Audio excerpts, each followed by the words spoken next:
Let's dive right into an idea that might challenge everything you think you know about crypto security. We all hear about the genius code, but what if the real thing keeping these networks safe is something a lot more basic? What if it's just money? You know, we're so used to thinking of blockchains as these incredible feats of cryptography. And they are, but that's not the whole story. What if the one thing preventing a catastrophic, multi-billion-dollar attack is the simple, cold guarantee that an attacker would have to burn even more billions just to even try it? So this is what most of us picture, right? These digital fortresses just built out of these impenetrable walls of code. And for a long time, that was really the only thing people focused on. But this way of looking at it, it totally misses a huge vulnerability that the early systems ran into, and they learned about it the hard way. And here it is. This is the big idea for this entire explainer. The code you see, it just defines the rules of the game. But it's the money, we're talking massive amounts of capital put directly at risk, that actually makes people follow those rules. The security isn't really in the lock on the door. It's in the massive, unavoidable penalty for trying to pick it. Okay, so here's how we're going to break it all down. We'll start with the myth of unbreakable code. Then we're going to get into this wild idea of financial punishment and how you can actually put a price tag on security. We'll compare how capital stacks up against energy in an attack, look at the ultimate human failsafe, and then peek into the future of trust itself. All right, first up, let's poke some holes in that idea that code alone can protect a network. See, the first versions of proof of stake, they were brilliant on paper, but they had this one tiny fatal flaw that showed exactly why code without consequences, well, it's just a suggestion. And this was the big one, the nothing at stake problem. Let me put it this way.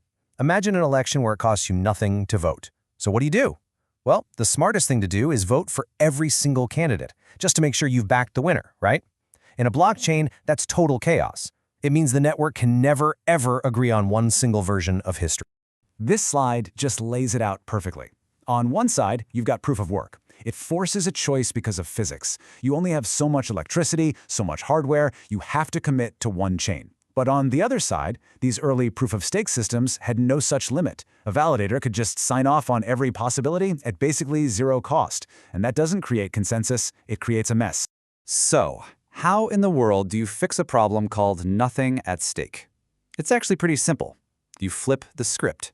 You make sure the validators have everything at stake. And this insight led to a whole new kind of security, one based not on the laws of physics, but on the cold, hard laws of economics.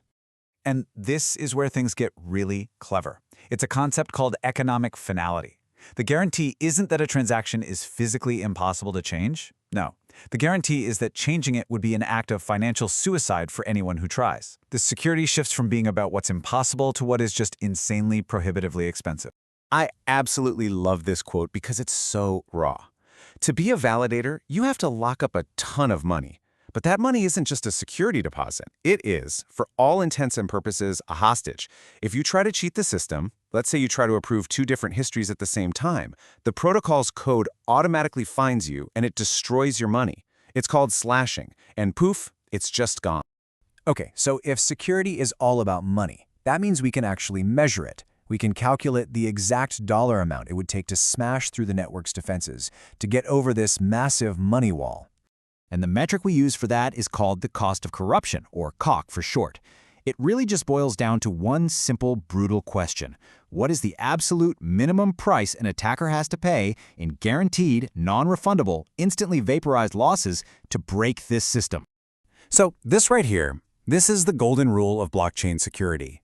For a network to be safe, the cost of corruption always has to be bigger than any possible profit from corruption.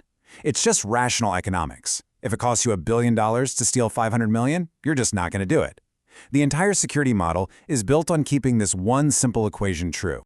So what does this look like in the real world? Well, take a look at this number. This is the size of the money wall protecting the Ethereum network right now. To successfully attack the chain today, you would need to be willing to literally set over $33 billion on fire. That is the guaranteed immediate price you would pay, and it's enforced automatically by the code. Now, this economic way of doing things creates a totally different security game than the old energy-based model of proof of work. So let's compare what it would actually feel like to go to war with these two different kinds of networks. Just look at the key difference here. In proof of work, your weapon is hardware. If your attack fails, oh well, you still have your expensive mining rigs. You can just try again later. They call this spawn camping. But in proof of stake, your weapon is your money. And the defense, slashing, it's automatic. It doesn't just block you, it deletes your capital from existence. The attacker is just gone. There is no try again. So it really leads to two totally different outcomes. Attacking a proof-of-work network is like a long, grinding battle of attrition. Who can afford to burn more electricity for longer? But attacking a modern proof-of-stake network, that's a one-shot deal. It is a financial suicide mission. You press the button and your fortune is vaporized. Okay, so the money wall is huge, but what happens if something goes wrong that the economic model just didn't see coming? What if there's a bug in the code itself? Well, this is where we find the final, and maybe the most powerful layer of security, us, the social consensus. The DAO hack back in 2016 is the perfect example.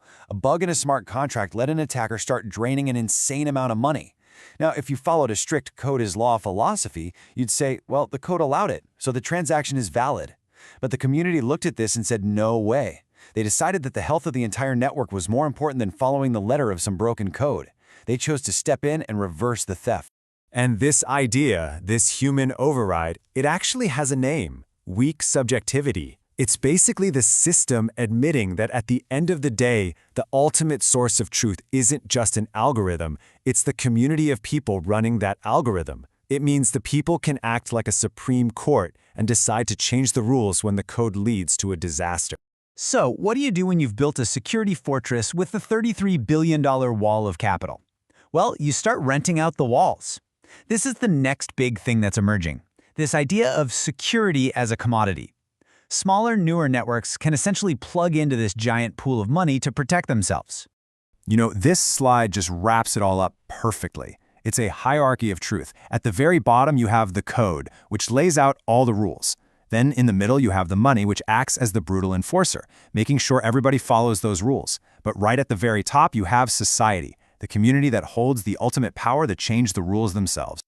And that leaves us with this really fascinating question. You know, the whole point was to build trustless systems that only relied on pure, objective code. But what we found is that to make them truly safe, we had to build trust right back in, just in a new way, a shared economic and social contract. So maybe the goal was never really to eliminate trust, but to build a better, more transparent, and financially enforceable version of it.